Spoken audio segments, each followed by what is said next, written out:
Atong Sayro ng dugang pang mga balita sa Mindanao. Makauban ato si Cyril Chavez live sa Cagayan de Oro City. Cyril. Salamat, Sarah.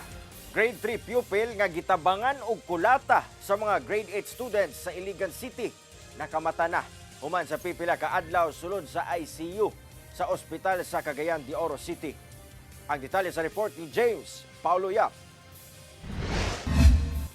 Human sa pipila ka adlaw, sukad gidala sa intensive care unit sa Northern Mindanao Medical Center sa Cagayan de Oro City niadtong August 6.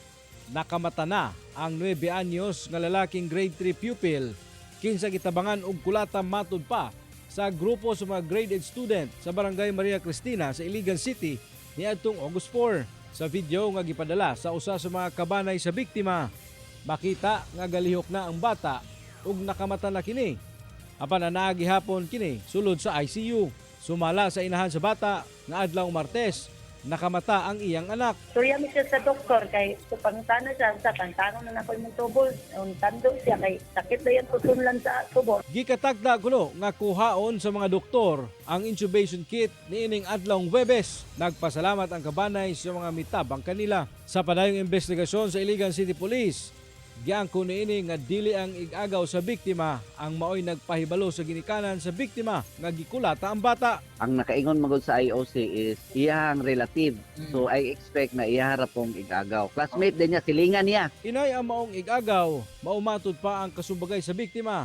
Una kini gikulata. Murag ni Risbak ba? Igagaw niya. Katong may igagaw ni katong kasumbagay ni I don't know kung unsay ngalan ato. Basta naa siya kasumbagay. Oo, na Then kato yung kasumbagay o bata gyapon mo may nagpalaban atong ng allegedly ng ulatan niya. Dugang sa kapulisan, diyang naitabo ang pagpangulata, kauban sa biktima ang iyang classmate ug silingan kinsa maoy nagsumbong sa mga ginikanan sa biktima. Dagan si dayon siya mo yung nakasumbong actually sa moto gadahon po na kuan kay ang gingon mo sa investigator is relative sila no. Pero only to find out is later nayon siya na silingan lang. So mao to pagdagan niya siya may actually ni sumbong sa report but disregard lang nila kay abi sa ginikanan ni na murag away bata lang ba. But only to find out mao na dayon to result pagkagabi na nag-severe ang iyang kondisyon. Gikumpirma sab kini sa inahan sa biktima. Ang personal nga nag-ingon sa inyo katong iyang classmate? Okay, ga upras man gud niya tumi gayona nagdagan man dool dito. Nante ato dito. Imong anak gitabang kulata. Kahinumduman nga nailhan na sa kapulisan ang upat ka 13 anyos nga grade 8 student nga giingong nangulata. Ginahulat na lang sab ang statement sa biktima aron mahatagan na sab og intervention ang mga giingong nangulata kaniya. Kung makastorya na siya ipa-pinpoint yun namo sa iya na mao ba niya ang nangulatan nimo na kung mingon siya yes, then we will proceed sa kuan na dayon.